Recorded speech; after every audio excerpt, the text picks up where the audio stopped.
Mise en œuvre des projets de développement durable dans la ville de Mayumba, dans la province de l'Anyanga, c'est tout l'intérêt de la signature d'un nouvel accord dénommé Grande Mayumba entre la société SFM Africa Limited et le gouvernement gabonais. Au cours de la rencontre, le ministre de l'économie a rappelé les engagements pris entre les deux parties. Yannick Onkasa et Tangitsa Kadoskaba. La société SFM Africa Limited, envisageant ce nouvel accord dénommé Grande Mayumba, s'engage à apporter au Gabon de manière générale sa contribution dans la mise en œuvre d'un environnement juridique favorable à l'émission et à la gestion des droits environnementaux. De façon générale,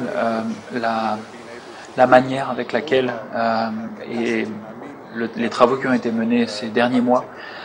sont pour lui en fait un message beaucoup plus important et procure un accord beaucoup plus solide qui permettra pour l'avenir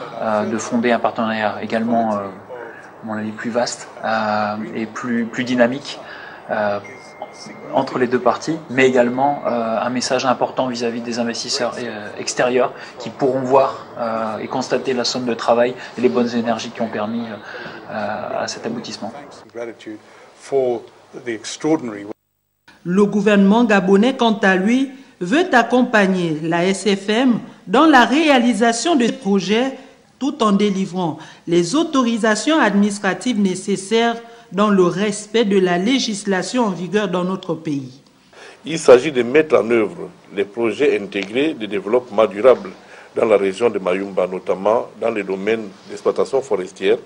de la transformation du bois, l'agroforesterie, la pêche, les infrastructures, le droit à l'environnement et le développement d'un circuit touristique avec des loges et des infrastructures connexes dans les parcs nationaux.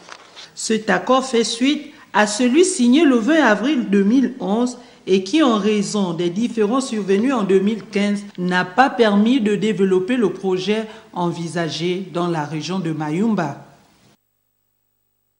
Et comme vous allez le constater sur les images qui vont suivre, le ministre de l'économie Jean-Marie Ogadaga a reçu en audience le représentant résident de l'UNFPA,